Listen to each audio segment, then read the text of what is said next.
All right, what's up, everyone, and welcome back to the show. We are at episode 25 of the Ninja Wealth Exchange here today. Joined by Johnny, of course, my co-host. How you doing, Johnny? Good man, good. Thanks for asking. 25th 25th episode, man. So super excited. For some people it takes forever to get here and it did seem like it took forever, but we're here. So that's what counts. Yeah, no, for sure. It's not easy putting out 25 of these. Consider we did skip a couple weeks. Yeah. Yeah. So Memorial Weekend it is, and we're here recording our podcast here. So we got a lot of things going on in the real estate world right now. Lots of craziness, right? We were just talking about some MLS beef with Zillow.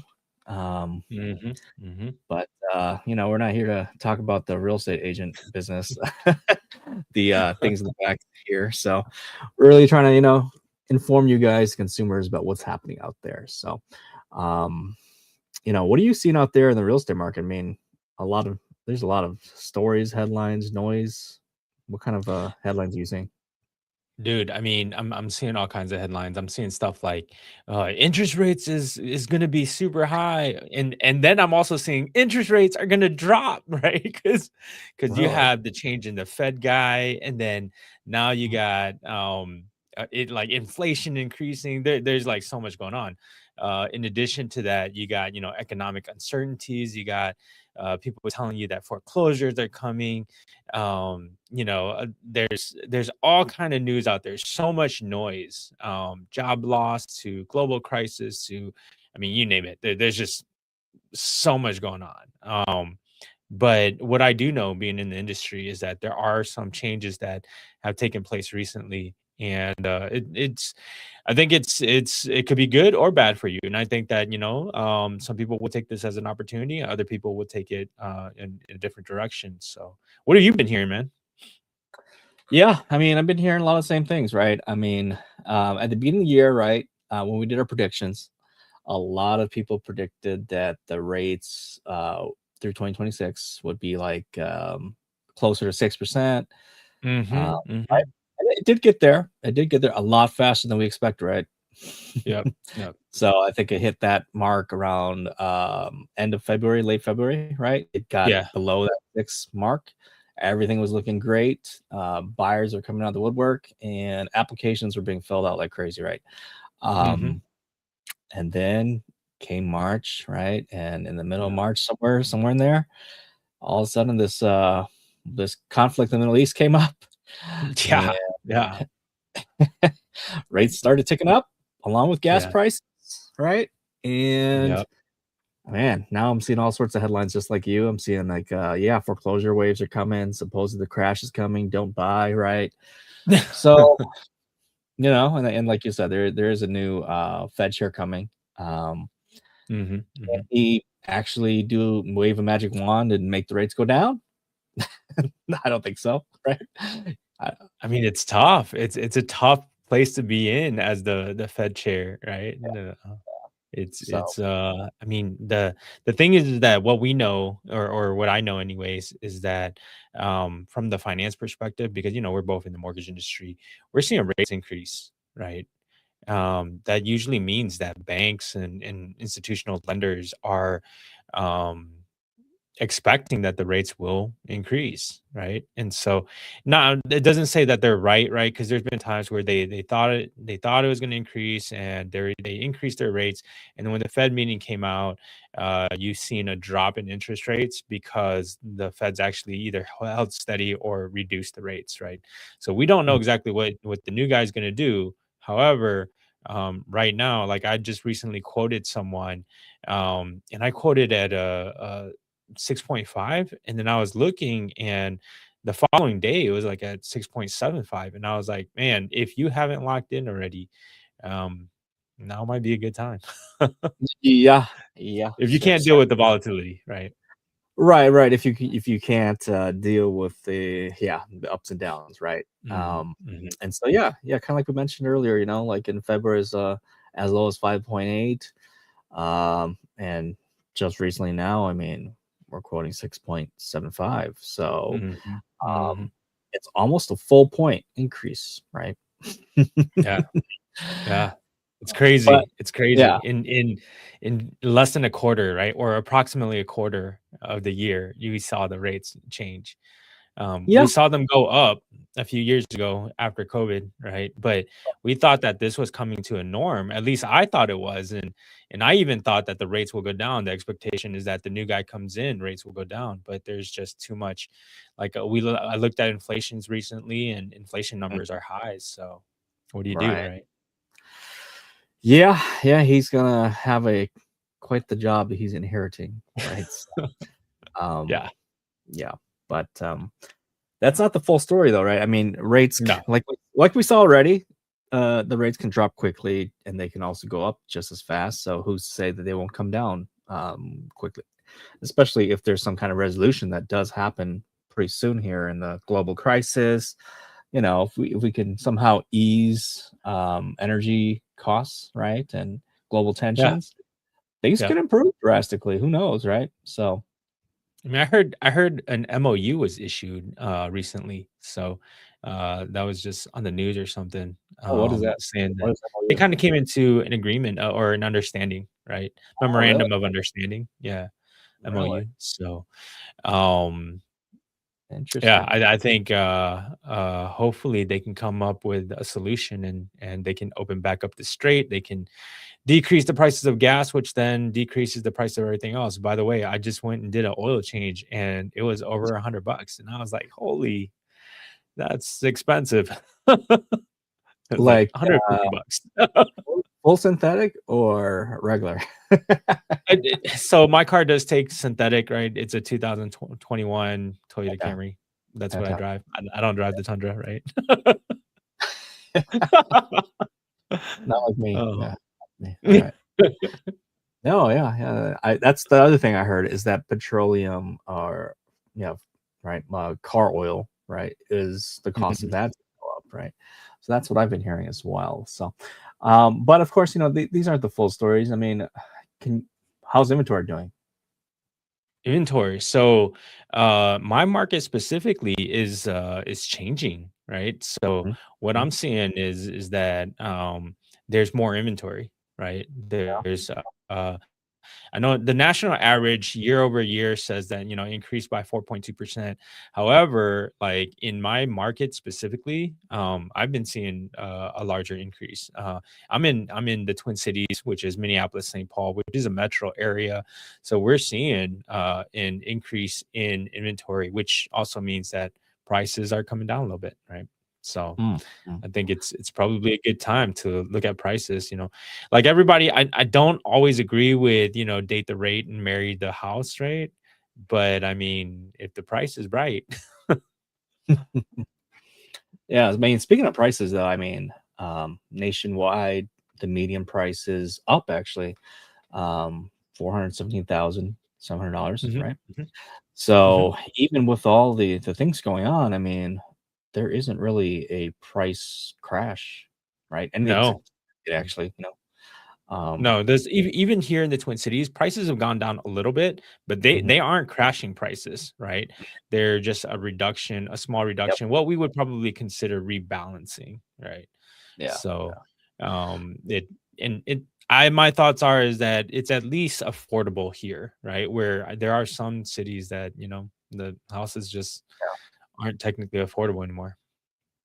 yeah, yeah. So you mentioned the word rebalancing. I mean, with inventory stacking up again, right? Mhm, We're just kind of getting back to a balanced market. So for people out there who are like all like worried about a crash, I mean, remember like 2008, around then, there was millions of homes on the inventory, right? Like mhm, they mhm. were just like a fire sale, right? Um, Yeah. that's not the same thing that's happening here right now.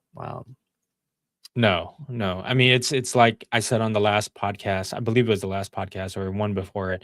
Um, the banks, even if they had a ton of foreclosures, which they don't, right? They don't Mhm, have a ton of foreclosures. There are more foreclosures now, but there's not anything close to what we saw in 2008, 2009. Um, mhm, even if we had a 2008, 2009, it's more controlled now, right? The releasing of properties will not be released massively. And so you probably won't see a dramatic shift like you did in 2008, 2009. So if you're waiting for 2008, 2009 numbers, yeah, I think in my opinion, you could probably forget about it. I mean, you mentioned you're seeing some foreclosures. I mean, can you kind of put a number on that? Like exactly out of all the listings that you're looking at, how many are you seeing that are actually like listed as, hey, this is a foreclosure? So, when I say we're seeing foreclosures, like that's on the investment side, right? So, Okay. my Yeah. wholesale guys, they're always chasing after, properties and everything like that. And we've seen an increase, right, of people who has lost their job, and and then they lost their job like a year ago, and they're finally now thinking about, doing Mhm. something different. And so we're seeing a little bit more properties on that side. But I'm going to be honest, on the client side, I'm not seeing any foreclosures, right? All of my Okay. clients are looking at the really, really nice houses, right? And a lot of the houses and in the market with the numbers that I'm trying to hit, right?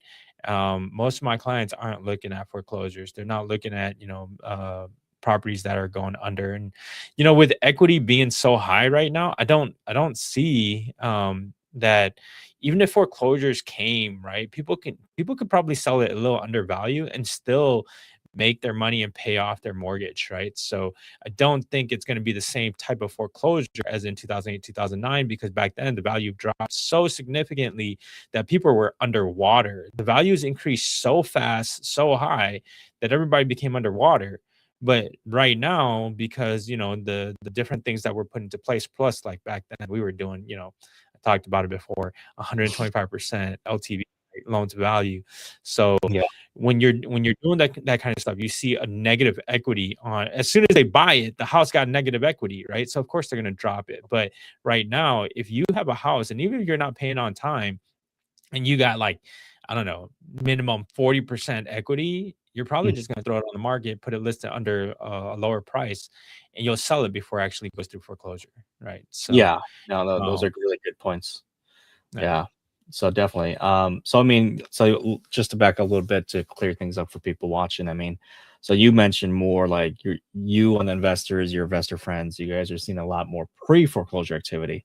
Um, correct, correct. right? Sorry, yeah. Where homes are getting like homeowners are seeing judgments or letters from their either Mhm. servicer or even from the local county that hey, you're in foreclosure or pre-foreclosure, right? Correct, So correct. Yeah. yeah. Yeah. On the retail side, for me, I have been seeing a few that hit like actual foreclosures that are being listed by lenders, right? I have seen a few, and by a few, I mean like probably one out of 1,000 is like a foreclosure, right? Of Okay. listing, right? Very Mhm. few, very few. And the people who are the buyers who remember 2008, 2012, whatever, it's not the same type of foreclosure, right? Um, Mm-mm. People still Completely consider different. foreclosure as a discount property, as a deal, right? Like, oh, let me Mhm. send me some foreclosures. I want to buy a deal. It's not like that anymore. Banks understand the situation right now, right? We're still very low Mhm. inventory overall. Banks are not trying to lose money. They're listing these foreclosures, um, whether it's in good condition or bad condition. They're listing them pretty At close to value. retail at value, right? And it looks terrible. And I'm like, "No, this is not selling." And I've seen it where banks will hold and they will sit on these things for months, like 6 Mhm. months, year before they even cut the price, right? I mean, they'll cut it Yeah. slowly. Every quarter, whatever, the disposition manager will cut it like 10,000 or whatever. Um, but yeah, they're not really putting these things on fire sale anymore like they were, right? Because like you mentioned Mhm. earlier, Mhm. there's not a lot of them, right? And so they're really taking their sweet time with that. So it is a completely different situation as 2008. The other thing is, not a lot of people know it, right? But after 2008, obviously a lot of changes happened in the financial pre-approval process, right? People actually looked at people's credit scores now. Imagine that. Um, and the majority of homeowners out there that have a mortgage, They right? actually ask for asset documents and income documents. Yeah, they actually run their credit now. Yeah. Who would have thought of that, right? But the amount of people out there with a mortgage, right, and they have their loan, um, their credit score, I think what something like 70% is over 700, right, in credit score. Um, that's really high, right? That means like a lot of people out there Right. with mortgages actually have really good credit. So, Mhm. uh, it's not like you said, back in 2008, they had the ninja loans, right? No job, no income, Right. no assets, right? You're approved. Right. Isn't that like Exactly. that anymore, right? So yes, completely different, and foreclosures are completely different too. So, all these articles that are saying waves of foreclosure are coming. I'm not sure if I would put a lot of weight into that or the crash itself because again, we are very low in inventory. Um, and just to give people an idea, I mean, in the real estate agent side, we used to sell every year. It was around 6 million to 8 million homes a year, right? That was Mhm. kind of like pre-COVID or right around 2021, right after that was like the last high year of sales. After that, we've been averaging like close to 4 million sales per year only. And I remember 2021, it was so easy to sell a house, like as an agent. Pretty much if you had a buyer who was willing to bid and compete, they were going to get a house, right? Mhm. Mhm. Hopefully, right? Because it was a bananas market back then. Like it took no skill, literally, to sell a home. um, Yeah. but then, as rates shot up, it really got tough. I mean, and Mhm. inventory went down. So we were only selling 4 million homes a year, and so as you can imagine, there's like 1.5 million real estate agents in the business, right?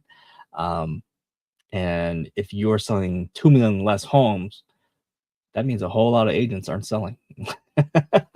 So, Yeah, they actually said that if you are selling 2 houses a year, you are above average as a realtor, yeah, you're in the like, based 70 on percentile. statistics. Exactly, Right. exactly. You're in the That's 70 crazy. percentile. That's That is insane. crazy, yeah. But 2 houses a year, man, you're not making your ends meet. You're part-time. Yeah, yeah, you're part-time. You're not doing it full-time. So I'd like to add, right? So while you were talking, I mhm, looked up the foreclosures in the state of Minnesota. There's okay. only 46. Oh, wow. That's across the whole entire state, right? That's crazy. There's only That's 46. So, yeah, foreclosures on the market, that's why I'm not seeing any of it, right? yeah, no. Mhm, But I can definitely say that, there has been, as far as I can see, a little bit of a decrease in price, right? okay. A Meaning, little bit of meaning, softening. yeah, they're softening. Like, so in the Twin Cities here, the homes are still coming out new at value, and then the offers that they're receiving are a little under, right? Mm, So we alright. are kind of seeing, yeah, a little bit of a shift, but it's small, right? Like 46 out of a whole entire state where we have like 40,000 transactions happening a year. Yeah, Yeah, that's that's not a much. significant, yeah. Alright, so, yeah, let's move on to talk a little bit more local, right? 'Cause, we both know real estate is local, sometimes even hyper Mhm, local, mhm. meaning, neighborhood to neighborhood, right? So, what are you seeing in your market of the Twin Cities right now? Yeah, so in the Twin Cities is a pretty decent sized market, right? And so we have some micro markets inside of the Twin Cities, but I'll say it like this. Across the Twin Cities, on average, the market price has decreased by about 2%, right? So the median price have come down to 392-ish, right? Right around that 392 mark. The days on the market has also increased, right? So we have days on the market averaging at about 57 days, right? Like I would say even 2 months ago, we were at like less than 45 days, right? So that is an increase in days on the market. The number of listings or new homes showing up has also increased, right? So in the Twin Cities, we saw a 8% increase on new listings year over year, and then for pending sale, Like so new listings and pending sales, like you got to put them together, right? That's also increased, right? So there are more pending sales, which means homes are going as they come onto the market, right? And currently, we only have a 2.6 month of supply for buyers to be able to go out there and find it. So if no new houses come on the market, right, in 3 months, we won't have any houses to sell, right? So that's something that you'll have to understand. Overall, the amount of homes being sold has decreased, but I think that that's due to um a lot of different factors. Now, I wanted to say that in my specific market, right, in my specific market, which is Hennepin County, right, um we've seen a pretty good shift. My thoughts are is that the shift, so we were at about, I want to say, about a $400,000 average price, and or 405 ish, and it's dropped down to about 400. And we seeing like the days on the market also increasing, right? So the some of the data that we have shows that we are currently, like, the number of new listings, right, for example, is 2.6%. um, and the number of closings have decreased by about 8%, right? So to back up, right, in Hennepin County, the medium sales price was 415 April 2025. Currently, it's at about 400,000. So that's about 3.6% decrease in price, specifically in Hennepin County. And then when it comes to, month of supply, year over year, right? In 2025, it was at 2.4 and now it's at 2.6. So, I mean, technically still, right? 3 months of supply. And then after the 3 months, we're pretty much done, right? So my thoughts are is that it depends on your price range, right? So if you're in between 300,000 and 450,000, you're kind of in that green area where everything's still selling pretty quickly and everything's still selling pretty fast. But if you're above 450, you're going to have to hold out a little bit longer. And those are the ones that are keeping the days on the market at that 57 mark that we were talking about earlier, right? Mhm. So that, I mean, that's what I'm seeing. What are you seeing in Milwaukee? Yeah, so I mean, Milwaukee, we are somewhat still pretty competitive market.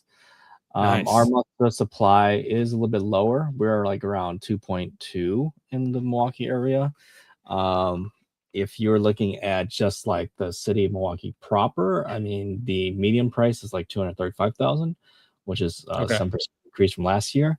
But if you're looking Nice. at the entire the suburbs included, right, the metro, you're looking at about 370,000, right? Oh, Um, wow. and then our active listings, just like you, our inventory's piling up now. So we're up to about almost 3,000 listings as of April. So that's Okay. up 22%.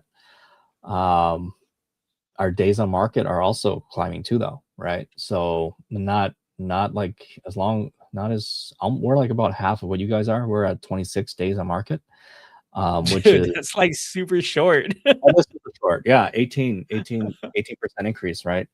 Um, our sales numbers are up too compared to last year. So we're around Nice. 1355 in our area here. Um, but our inventory overall though is still like 25% short compared to the pre-pandemic levels. So historically we're still very short.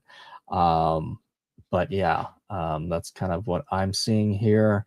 Um, yeah, I mean, if the house is clean, it's a good location, there's gonna be multiple offers on it, right?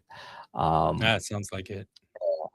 yeah, so I mean, at the same time though, it's not that market. It's not that type of market where sellers can just ask whatever they want and it's gonna move, right?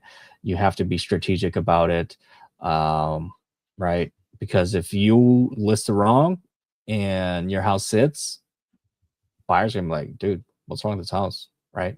Mhm, Um, mhm. they're not gonna walk and see it.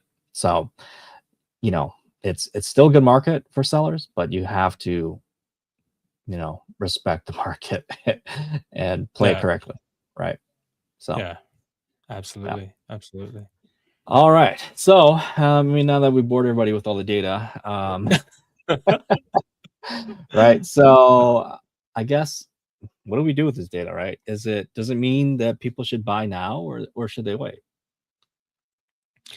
I think it's always like we've said it before, right? If you're in a position, like let's say, for example, you don't own a home, you're paying rent. My thoughts are is that you should probably buy, right?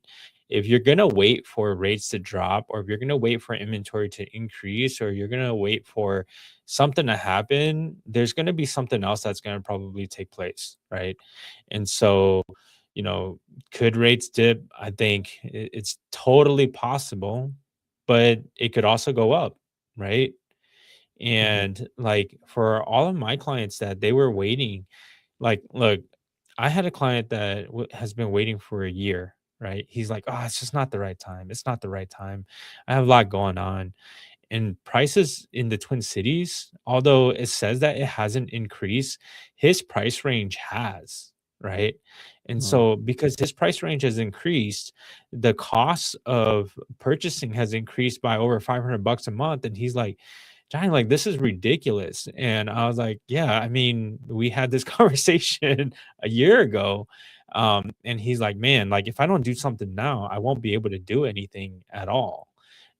Especially with rates increasing, and prices kind of stabilizing where they are.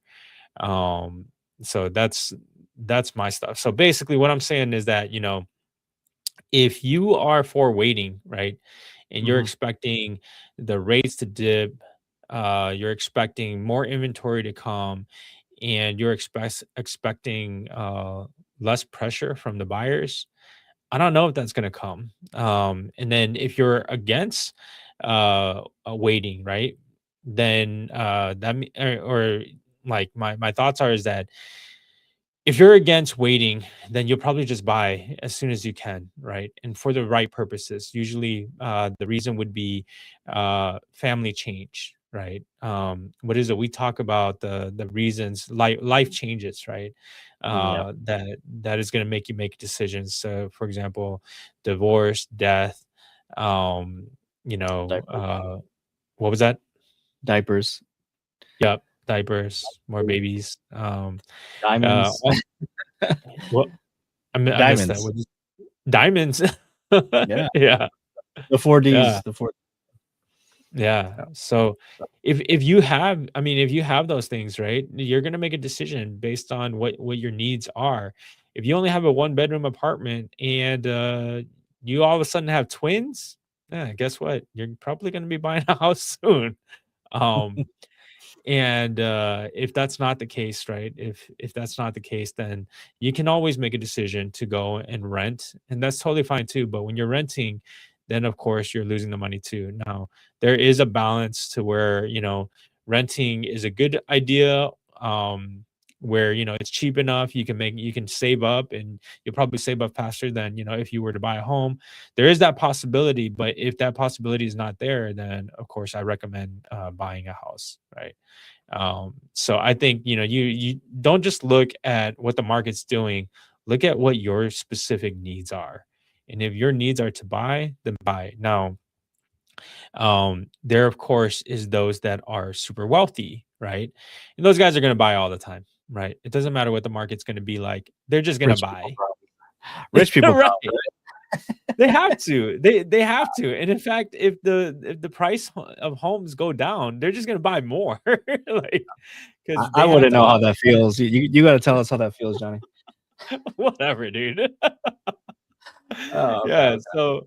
so I mean, you have to buy. And so if you want to offset your taxes, the best way to do it, or and in my opinion, right? This is an opinion based. You got to talk to your CPA to find out if this is the best way for you. But my Mm. opinion, real estate is the way to go. So, yeah, Uh, long-winded. Sorry, I didn't mean to be I agree with you long-winded. there. I agree with you there. Real estate is probably one of the best purchases. Just listening to you talk, I think for me, just listening to you talk about interest rates and things like that, and the pricing, how prices are moving, how interest rates are moving. So from what I'm listening to you, I'm hearing prices are not going to change that much, right? Mhm. So if you're expecting prices to somehow come down to the point where it's significant, right? Meaning, I don't know, 10%, 20% reduction, right? Something like that to make it more affordable, then I don't see that happening, right? We don't see that happening. Inventory is too there's no inventory, right? There's no inventory. Yeah. It's So it's not there supply and yet. it's supply I and don't demand, I right? don't yeah, I don't Yeah, see it coming, and it's not there yeah. yet. Yeah. And so with that said, I mean, this is kind of the prices for homes, honestly, guys, it's probably the new normal. Um, there's not going to be a crash of that magnitude, right? And then as far as interest rates go, I mean, you can sit on the sidelines all day and watch them go up and down, just like stocks, right? Mhm. And you can kind of like guess, like, okay, is this the week I jump back in the market? Honestly, we work with so many buyers, and um, buyers are so rate sensitive when they're shopping, and it's like, well, do you realize that the rate that we pre-approved you at, it's not the rate you're getting, unless you have the house lined up ready under contract, right? And if you don't, then that's not the rate you're going to get, right? You wait a week later, you wait a month later, 2 months later. When you do find that home, you get under contract, the rate's different, guys. You know, um, so if you have to wait for the rates to come down significantly in order to buy, maybe you shouldn't buy, right? Just saying that, right? Like, maybe buying is not in your future, right? Um, Mhm. if that's gonna make or break your decision is what I'm saying, right? If you can't afford it, right? That's really what it comes down to. Um, because the people who are buying, they don't care about what the rates are doing, right? That's the honest truth. Um, they know what the rates are gonna go up and down. They know what the home prices are, and that's what they can control. They can control how expensive a home they're buying, correct? So like when we talk to our clients all the time, it's like, well, if you can't afford this home, this area, then maybe you gotta reduce your standards a little bit, right? Go look in a different area that's a little bit more affordable, or move out a little bit further, right? A little bit more rural where the prices aren't so crazy, right? Sure, you're gonna Mhm. drive a little further, but you gotta compromise, right? So you gotta control the things you can't control. Stop worrying about things you can't, right? Is really Yeah, what I'd like to add, like, people wonder, like, um, when it comes to interest rates, Mhm, if your rate was at 5.75 and you bought a $450,000 house, you put 20% down, right? I'm just running numbers. Your monthly payment will be like, and versus one that's like 6.75%. Your monthly payment difference, right, would be approximately like 235,000 or $235, right, mhm, mhm. a month. And Yeah, so that's a 1% increase difference on a $450,000 house with 20% down. yeah, And you're looking at $235. Does mhm. that make or break your life, right? Does your quality of life, should you put your kids in a better school district at 235 bucks a month? Yeah, and That it that's a I'm question that people have to ask, right? yeah, yeah. And I've had buyers who said I've showed them that, and there's like Mhm. a $200 difference, and they've said, "Yeah, I can't afford it at $300 more a month." I'm like, Sell "Dang." your Tundra. I was like, "Yeah, so that means you gotta make some adjustments in your life, right? Maybe you gotta cancel that Exactly. Um, maybe you gotta stop going out like every weekend, maybe once a weekend a month, right? Like you have to make adjustments in your life in order for you to get the house that you want to have Or for you, for your family, right? yeah. There So are people, like, okay, so, I didn't come from, wealth, I came from poverty, right? So there are gonna be some people that cannot afford to buy a house, and like you said, if you're not ready yet, don't buy a house, right? no, no. Just you don't wanna put yourself in a bad situation where you buy a house and then something breaks down and then you can't afford to fix it, right? However, if you can afford it and you just don't have a house yet, it might be time, it might be time to go ahead and make that decision. So Yeah, I think quality of life trumps interest rate. for sure, for sure. I mean, it's kind of like the American dream, right? Is to have a house, right? But Mhm. same time, I mean, just by the fact of a family owning a home, like we talked about, what is it? The net worth of a homeowner is 40 times that of a renter, right? Yeah, no, So the it's sooner you can, astronomical. yeah, the sooner you can get into a house, the better. And I think the question becomes, like you said, people who are still working their way up, right? Working on the climb, right?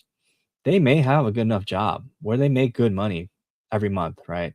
But they don't have the down payment. They don't have the savings, right? Mhm. Right. We run into that all the time. We're working with people like that all the time. And honestly, I mean, you don't need that much money to buy a house. I'm not going to sit here and say you need 0% down to get you a house. I mean, there are ways we could, but honestly, you do need some money. I'm not going to flat out say you don't need anything, 0% down. You know, you need at least a couple thousand. Okay. I mean, So we have examples where, if you're a veteran, right, yeah, and you have eligibility and you get 100% financing, right, and the seller is willing to pay for all the closing costs, where you get in with nothing, right? And sometimes, like, because you put earnest money down of $1,000, you get it back. Now, like, there's I've put $100 for earnest money down and got my deal accepted before, but those are like almost impossible to do, right? right. Um, so like, I agree with you. You need some kind of money just for that earnest money deposit. Above and beyond that, it depends on your specific scenario. So of course, get with a loan officer, have Yeah, that conversation, get with a loan originator, like myself or Laura, and take it from there, and then work towards it. If you do want to buy a house, let's work towards it, and let's get you in. And I can tell you that many of my clients that have made decisions to buy houses have moved forward with it. And I would say, um, 99% of all my clients are happy with their house, right? I think I only ever had one person that came back and was like, Johnny, like, this is like, we bought this house, we were in a rush, we were moving from one state to another, and we kind of rushed it. So we want to sell it and buy a different house. And so they did, right? uh, Um, but like, outside of that one individual, that's never happened to me before. So yeah. um I think that, you probably won't regret buying a house and having that specific lifestyle inside of the house, right? Mm. Um that's my 2 cents about it.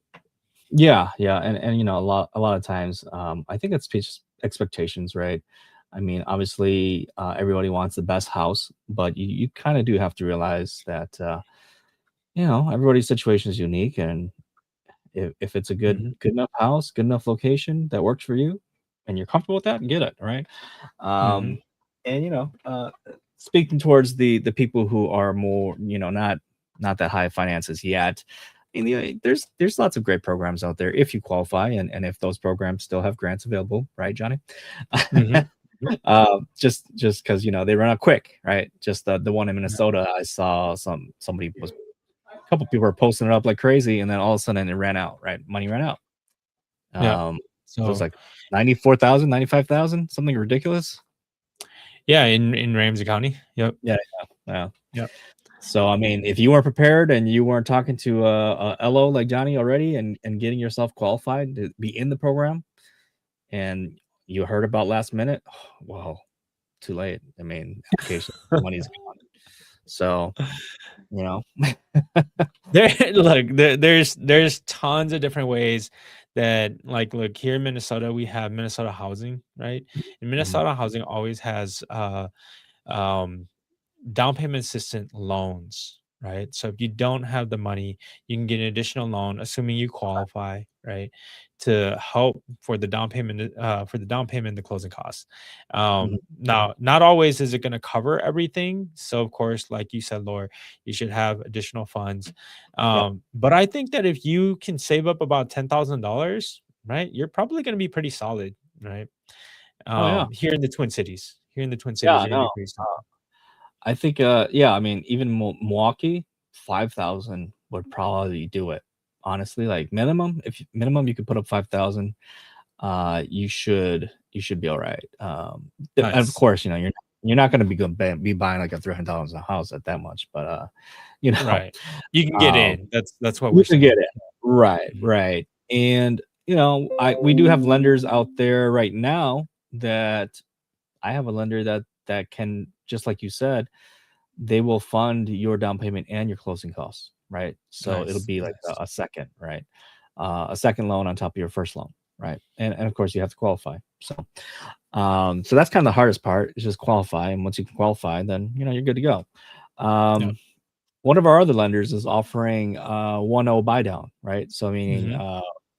the first year they're going to buy your rate down by 1%, and then after that the rate's going to go back to normal. So um, and that's a free buy down. The lender's covering it, so that's nothing out of your pocket. Usually, to do some kind of buy down, you as the buyer, you have to pay the discount points, right? Mhm. In this Mhm. scenario, hey, lenders are realizing that amount of borrowers are slowing down, so they're rolling out these programs to try to incentivize, right? Try and get these Yep. buyers in the door, right? Yep. So we have those programs for you. Now, what are you seeing, Johnny, on the out there in the actual streets, writing offers? Are you starting to see that sellers are giving up seller concessions, like seller credit back to the borrower, So, I mean, like I said, it depends on the price range, right? So, if your right? price range Mhm. is here in the Twin Cities, if your price range is between 300 and 450,000, you probably won't see that much, right? If you see any at all. But if you're buying above that, the likelihood is you'll get it. So I would say ask for it unless you're in a multiple offer situation. If you're in a multiple offer situation, the likelihood of you getting it is probably much less. But of course, talk to your real estate agent, right? They'll know your specific market and what's going on. What are you seeing? No, yeah, I mean that's a great answer. Um, yeah, just like what you said. I mean, if you're trying to chase the brand new listings that everybody's also chasing, right? And there's multiple offers, the likelihood of a seller even having to offer such a seller credit, it's not going to work. It's not going to be there, right? I mean, Mhm. yeah. So when you're looking to buy a house, I tell my clients all the time, it's not just a matter of finding the right house. It's like a matter of finding the right seller, right? This right seller that's willing to Mhm. work with you, right? Mhm. And that goes a long way, right? That means we could set up the offer where you get seller credit back, and the seller's fine with that, right? Um, so that helps cover your closing costs. That helps cover certain things when you're buying a home, right? Mhm. Makes it more affordable for you, right? Um, Mhm. so yeah, I mean, when you're looking for a house, like I said, take a look at the ones that have been sitting a while. Sometimes the sellers probably just overpriced it, right? And Yeah. reality hits them. They're like, all right, fine, I got to cut my price, right? I'm gonna be willing to negotiate now. That ugly smell in the house, right? That I couldn't sell my house for. I'm gonna take care of that, Yep. or I'm gonna Yeah. give credit for that nasty carpet. All right, I'm gonna give some credit to repaint the house, right? Yep. So it takes time, man. It takes time for sellers to realize that their house is not the best as what they thought, Mhm. right? And it's natural, right? As a seller, I mean, you think your house is probably the best of the best, right? But when the market speaks, you better be willing to listen. And if you don't listen, Yep. then your house is not going to sell, right? Absolutely. Absolutely. Yeah, Yeah, yeah. unless your house is in tip-top shape, Uh-huh. it's gonna take Right. some time to sell. Yeah. Correct. Yep. And the market will tell you. I mean, if your home is Mhm. like fantastic shape, price right, you're going to get 10 offers on the first day. I've seen Yeah. it. Yeah, Yeah. absolutely. Yeah. And it still happens today. Um, so yeah, I mean, opportunities are coming, right? So just kind of recap, right? I mean, the the sky's not falling in real estate, right? There's a lot of noise out there. You have to understand what's really going on by talking to professionals who are actually out there looking at homes, who are actually out there writing offers of the homes in your area. Don't just follow the headlines, right? That's the biggest thing. And talk to a professional. They'll help you out. Listen, right? If you don't want to talk to one, go talk to two, three, right? And then find the one that you want to work with, right? Um, but yeah, any last words to recap? Yeah. So I want to add something that we didn't talk about, right? Mhm. There are markets out there that are having a tough time right now, right? Selling. Yes, yeah, And yeah. so in those specific markets, and like I said earlier, we have a bunch of micro economies inside of the Twin Cities, right? So some Mhm. cities are selling like for uh, actual value. And then some cities just for some reason are not selling as fast. And it could just be location, it could be job, it could be a billion and one things, right? So you have to take a look at it from your specific market. I know that the Florida market is still having a tough time in um like the like Kissimmee area, right? Kissimmee, Mhm. Orlando, Cape Coral. they're having a tough time. I know that Panama City Beach, one of my clients just reached out to me and he's like, "Hey, so yeah, from 2 years ago, the value of my property has decreased by $100,000, you know? And so if you have any investors that want to buy, we have a house, we're willing to let it go, right? Even if we took the loss, we're willing to let it go." And Wow. so um home prices have come down in certain markets, but I'm going to tell you that in the Midwest here, for some reason, our markets are still really, really strong, right? 2.5 to 3 months of supply is not enough for you to, as a buyer, to ask for the world. It's just not. Sellers won't do it. They're gonna wait. They're gonna hold out, right? Maybe at the 90-day mark, they might say, okay, fine, right?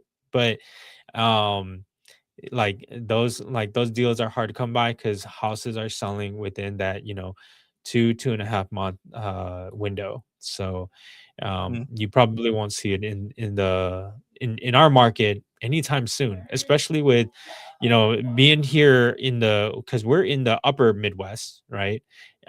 We're in markets that have snow, and people don't go out as often to go look at houses during the winter. And now summer is here, so everybody's kind of jumping back in. However, whether that's true or not, we do see, or I see in the Twin Cities a little bit of a decrease in the amount of buyers just because of the um, the economic uncertainties, right? So um, take it for what it is. Yeah, yeah. So I mean, I think some of those markets you mentioned, right, like Florida, um, the reason they're seeing the things that they're seeing is because they had a really inflated, crazy buying market, right? Or where Oh yeah. lots of buyers out of state were throwing money at these properties, right? Especially in Disney area, Cape Coral area, Miami There was an area. Airbnb rush. That's what it Yeah, was. correct, correct. And we see this all the time in these markets where it's a boom and bust type market, right?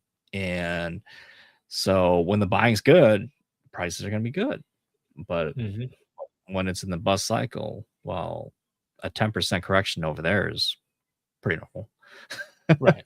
Right. Uh, Right. so yeah, yeah. I mean, that's what we're seeing. But regardless, I mean, the opportunities are coming, guys. Whether you're in our market or markets like Florida, markets like Vegas, right? Even parts of Texas. They're even Austin in Texas, which is really good city. Um, they're flooded with inventory. They can't move them. Right? Mhm. Mhm. So it opportunities out there. Time to You just buy have to over be there. ready. Yeah, yeah. You just got to be ready, right? And Yeah. you gotta know what you want, and you got to be ready to go. Really, is what it comes down to. So hopefully this episode helped clear things up for you if you're kind of lost with all the headlines and trying not to lose your head about buying, right? Don't take it too seriously. Don't go to too many extremes. So figure out what you want, figure out what you can afford, stick to your plan, right? And be ready when the opportunity comes. Really is what it is. And that's what I tell people. Interest rates are going to do their thing. Hopefully you find that house and hopefully everything lines up correctly, right? By when that happens. But if it doesn't, as long as you can still afford it, man, you're still ready to go, right? So, so yeah, that's it for this episode. Before we head out here, we actually do have an event that we are working on. It's coming up soon here, next month in June, actually, about almost 30 days away, 32 days away. We're going to call it the Ninja Wealth Exchange Mastermind here, and it's going to be held in the Twin Cities on Friday, June 26th, thinking 9 to 4. So a little of a daytime activity. Essentially, it's going to be a little mini conference, just a couple speakers, couple sessions, some experts coming to share their knowledge, reveal their secrets about how to build wealth in real estate, right? And so if you follow the show, obviously you must be interested in building wealth through real estate. If you're curious, if you're new to everything, right, you want to learn more, you want to connect with real people who think like you, people who are doing big things, right, and see what they're doing. Or if you're already experienced and you just want to, do the same thing, right, keep connecting, keep growing, take it to the next level, scale bigger, right. This is definitely something that you should save. And we just put up the website today for registration. So let me share my screen for that. So I'll drop the link on our Facebook here, and you guys can sign up as well. So can you see? Oh, here we go. Sorry. All right, here we go. So this is the registration link here. And so Friday, June 26th, 9 to 4 is what we're thinking. We're still working the location. We're going to finalize that sometime here. Got some early bird prices going up for sale. Buy one, get one free if you want to bring somebody. And yeah, so here's some of the sessions we're thinking about doing. Right. So if you're newer or if you haven't done your first property yet, you've been a little bit scared, well, no worries. We got you covered. We're going to have a session on a 90-day roadmap for you to buy your first investment property. And this could also mean like, hey, if you're trying to diversify to another market, right? How do you do that, right? So we're going to go through all of that. You can implement that strategy to help you to get into other markets, because Florida is such a hot topic, right? And because both of us are in the snowy cold markets, right? And I know a lot of our listeners are too. So if you're like me and you're sick of the cold and snow, Florida's calling. So we're gonna have a special local Florida native come up, and she's gonna talk to us about, hey, what's really going on? Is it actually a good time to buy down there? And what are the markets that we should be looking at, right? So that'll be very interesting if you're, looking for that second home, the vacation home or future retirement home, or just an investment property, right? If you want to have some tax savings, right? Like Johnny said, real estate is where you're going to save a lot of taxes. So, and then underwrite deals like a pro. So this session, we're actually going to show you, we're going to hold your hand, show you exactly how to underwrite a deal, right? How do you know what's a good deal, what's a bad deal? That's very important, because I don't know if you've ever heard that, but you make your money when you buy. Is that true, Johnny? Absolutely. 100%, dude. 1000%, dude. 99%, maybe the 1% you get left. But yeah. So we're going to teach you how to underwrite some deals. Johnny is an expert. He's a former underwriter. And he used to do a lot of loans for short-term rental outfit, right? So if you can't underwrite a multifamily long-term investment deal the same way you do a short-term rental, right, Johnny? It don't work. No, you can't. So completely different. So Johnny underwrites short-term rental deals all the time. And so he's going to show us like, hey, how does that work, right? So make sure that your loan gets approved, your property gets approved by your underwriter and your lender team. So we'll show you that. And then the wealth building secrets of the rich and the famous, right? How do these billionaires avoid paying taxes? how do they keep growing their wealth, right? So those are some topics we're going to be talking about in that session. So if you want to know the secrets, you got to be there. And then we're going to have a session on how to build wealth as a real estate professional, right? As an agent, right? If you think the agent world is just selling homes, you're missing out on a lot of money and a lot of opportunity, right? So we're going to have a guest speaker share with us how he's leveraged his agent license to build real wealth and financial freedom. So if any of these topics are of interest to you, if it calls out to you, right, we'd love to see you in the room with us. And early bird tickets, like I said, $50 right now, limited time. So anything you want to add, Johnny? No, I think that the event is going to be crazy awesome. The information is going to be crazy awesome. The people that are going to be coming are likely going to be like-minded individuals that's going to be able to level you up, people that you might be able to partner up with, whether they be wholesalers, whether they be investors, whether they be contractors, whether they be property managers. I mean, if we can get some of these people to come in to help you with your business, that's what we want to do, right? We want to help you guys grow from a real estate investment perspective. There are things that are going to be taught, especially the wealth building secret for the rich and famous, dude. Like, you can't miss it. If you want to know how the rich people become wealthy and stay wealthy and will be wealthy for a long time to come, um, you're gonna want to see that. In addition to, if you're an agent, you're gonna want to be here so that you can learn how, like, there's been talks, a lot of things have been going on in the agent world, right? We saw, is I believe it was Compass, like, buy out a huge other uh corporation, which they turned into a conglomerate. We saw, um EXP bought out Next Home. We saw, uh, uh, what is that? Real buyout Remax, right? Mhm. Guys, like, there's a lot of things coming into the real estate industry, and I truly believe that all of the small brokers are probably going to be disappearing. Because if anybody wants to build a successful team, you're going to be going towards this direction.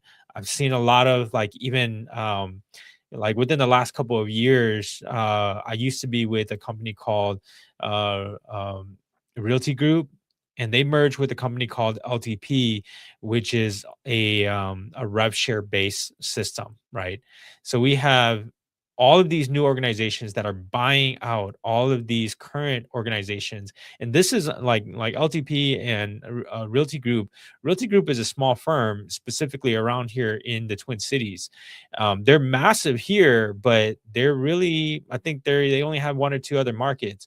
They're not really big in the other markets, and they're getting bought out. And so when you look at it from all these different perspectives, I think that you need to come and you need to hear out what's going on and how your industry is changing, right? So not only are we going to be talking about wealth, we're also going to be talking about, agent success. We're going to be talking about, real estate investing. Come out, you'll learn a ton. All right. We'll see you guys there. We'll drop the links on our Facebook, on our Instagram, things like that. So watch out for that. We'll see you guys hopefully in the room with us in June 26th here coming up. And if not, we'll see you earlier in the next episode next week here. So have a good one, guys. Thank you for tuning in. Like, subscribe, and share with any other people that might be interested in building wealth through real estate. So have a great night. Later. All right. See ya.